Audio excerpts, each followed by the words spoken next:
se retrouve pour une nouvelle vidéo dans laquelle je vais dessiner l'OC que vous avez créé, ou le personnage, comme vous voulez.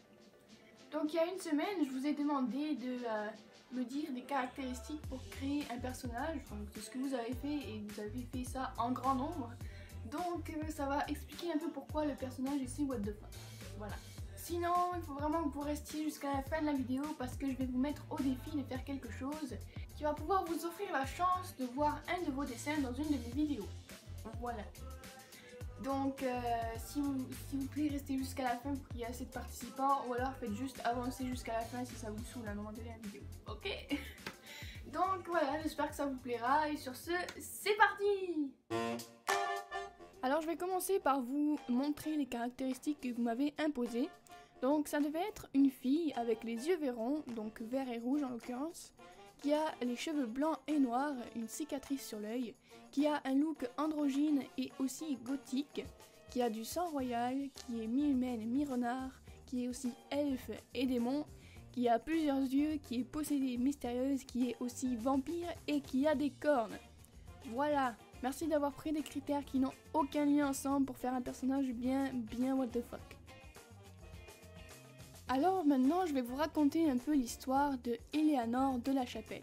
Oui, c'est son nom. J'ai tiré au hasard tous vos noms et ça a donné ça. Éléanore de la Chapelle. Donc cette jeune fille est issue d'un papa vampire et d'une maman elfe. Donc déjà à la naissance, elle est mi-elfe et mi-vampire. Sa mère avait les yeux verts et son père les yeux rouges, donc ça explique sa couleur de yeux. Toutefois, sa mère n'était pas qu'une simple elfe.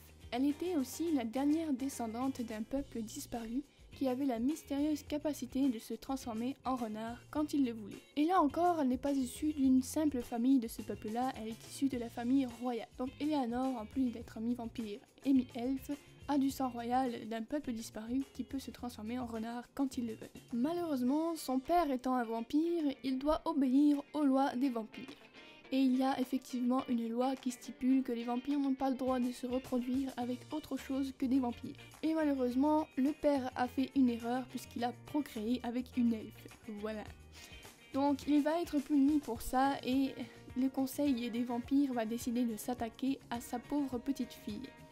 Alors ils vont faire appel à un démon parasite qui va tout simplement posséder la jeune Éléanore. Alors la pauvre petite va voir un troisième œil pousser sur son front qui va en fait être l'œil du démon qui la possède. Mais ce démon va essayer de la transformer en une personne horrible.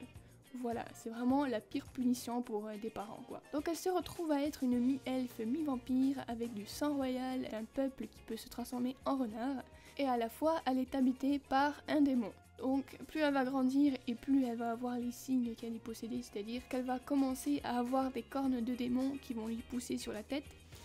Et elle va aussi décider de prendre un style gothique et androgyne pour essayer de bien agencer tout ça. Voilà. Donc voilà, j'ai essayé du mieux que je pouvais de relier tous ces critères ensemble pour que ce soit un tant soit peu logique. Donc voilà, c'était ça son histoire. News story, and I need all of you to stop what you're doing and listen.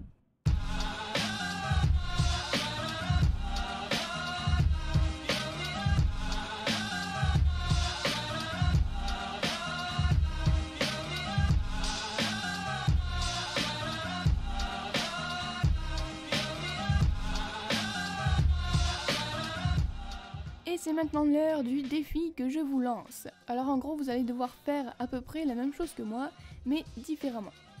Donc, ce que vous devez faire, c'est dessiner le personnage à votre façon. Donc, c'est-à-dire que vous allez devoir suivre les mêmes critères que moi, mais vous allez faire votre personnage comme vous le voyez.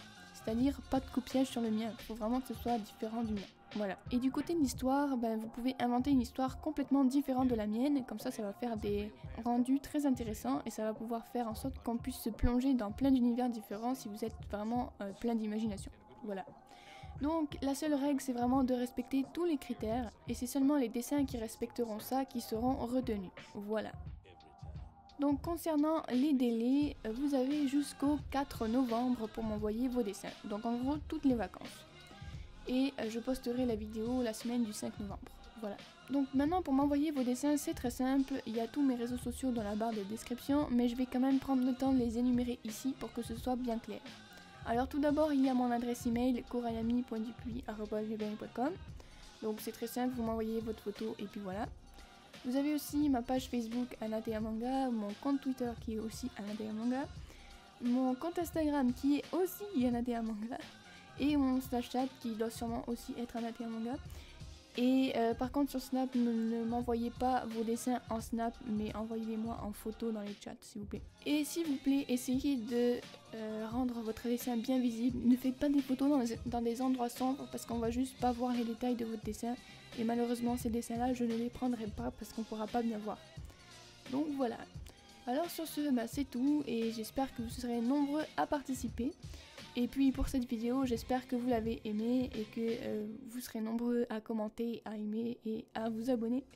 Et sinon, c'est tout. Alors je vous dis sayonara et à bientôt pour de prochaines vidéos.